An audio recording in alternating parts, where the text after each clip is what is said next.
En tout cas, Robben, il a un truc aussi qui est parfois un défaut, c'est notamment en première période, il a une occasion pied droit où il doit tirer pied droit et il se remet systématiquement sur son pied gauche et son dribble l'emmène évidemment dans une action trop longue et il se fait contrer. Ouais, ça, il s'en mêle les pinceaux. Il s'en mêle les pinceaux. Mais ça, c'est tous les gauchers en général. Oui, non, je dis qu'un attaquant, gaucher ou pas, quand il peut mettre même un pointu à un moment donné, s'il le faut pour marquer, il faut marquer. Mais enfin bon, Robben l'a pas fait.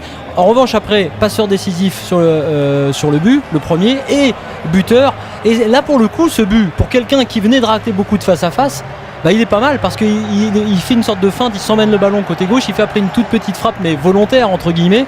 Finalement, c'est un peu le génie comme ça qui est revenu au bon moment. Un peu Oui, c'est exactement ça. Mais le problème de Robben, c'est vrai que c'est extraordinaire, mais tu sais, il revient en grâce. Il est juste là en finale parce que Toni Kroos est blessé. C'est clair, il jouait pas. C'est-à-dire que ça ajoute à son destin. Parce que ce mec avait perdu sa place. Ce mec avait été il était à l'écart. Le C'était héros le vilain petit canard d'un tas de finale. Il était à l'écart. En plus avec un caractère qu'on lui connaît difficile. Faut pas l'oublier. Personne ne peut le blairer. Forcené chez lui, c'est quand même. Non mais c'est pas un sale gars. C'est vraiment l'histoire. C'est l'histoire à ressortir de cette finale. C'est une histoire qui s'écrit sur la saison et même sur les saisons. Et n'oublions pas que l'année dernière, donc il est le héros malheureux, mais qu'en face, on a un mec qui a aussi une destinée fantastique, c'est Drogba. C'est Drogba. Qui gagne la finale tout seul et on a l'impression que l'histoire penche pour lui alors qu'elle ne doit pas pencher pour Chelsea. Et voilà, c'est beau quand on a ce genre d'histoire à l'intérieur, d'un match, quoi. Par contre, puis ici, excuse-moi Moustapha, il y a peut-être, juste pour pas oublier ce thème, Schweinsteiger et Lahm. On en parle. Oui, tout à fait. On en parlera. Puis surtout, c'est vrai qu'à travers le Bayern, si le Bayern perd encore ce soir, c'est toute la génération de l'équipe d'Allemagne, parce qu'il y a quand même beaucoup de joueurs du Bayern dedans, du Bayern et le plus grand club allemand, les Allemands qui étaient quand même pas connus jusque-là pour être des trouillards dans les grands moments. D'un coup, on joue bien, mais on devient des losers. Et à l'égalisation, on a senti que la bascule pouvait être là-dessus. Au mental, ils craquent et ils se considèrent comme les losers, ils ont du mal, et pas du tout. Lahm, Schweinsteiger ont été les joueurs qui ont relancé la machine. Lahm a été énorme côté droit sur la fin du match. Vous ne pouviez pas avoir autre chose qu'un Allemand vainqueur. Ça c'est clair. Mais c'est vrai que pour les Bavarois, ça pouvait être la malédiction. Pour le Bayern, il y a un truc en plus, c'est que dans cette équipe, il y a quand même beaucoup de joueurs qui sont en équipe nationale et qui depuis quelques années morflent. Depuis la finale de 2008, 2010. C'était une de mes questions. Oui, vas-y Moustapha. En 2010, en demi.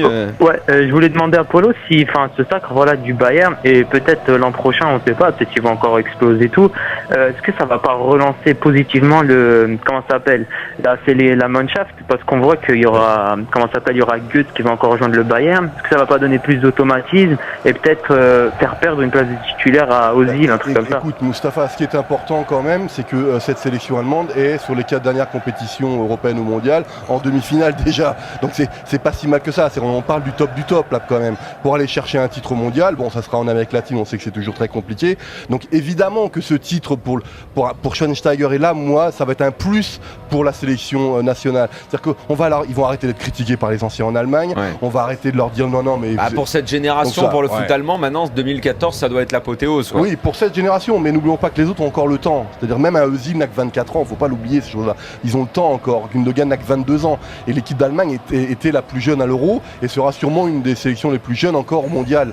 Mais c'est vrai que Lahm à 29, 28 pour Schweinsteiger, donc ça commence. Ils arrivent pour l'année prochaine, ils sont bien. Mais ils seront encore vachement sollicités en club, parce que le Bayern sera un prétendant naturel, encore une fois, à la victoire dans cette compétition, en Bundesliga. On va les suivre de beaucoup plus près, parce que Guardiola arrivant, vainqueur de la Ligue des Champions, il va y avoir une tendance Bayern, toute l'Europe va beaucoup plus regarder la Bundesliga. Ça va devenir encore plus compliqué. Il va avoir chaud là, Guardiola. Justement, on va parler, Moustapha, de Guardiola. Merci de nous avoir appelé au 32-16. Effectivement, on va avoir une super Coupe d'Europe.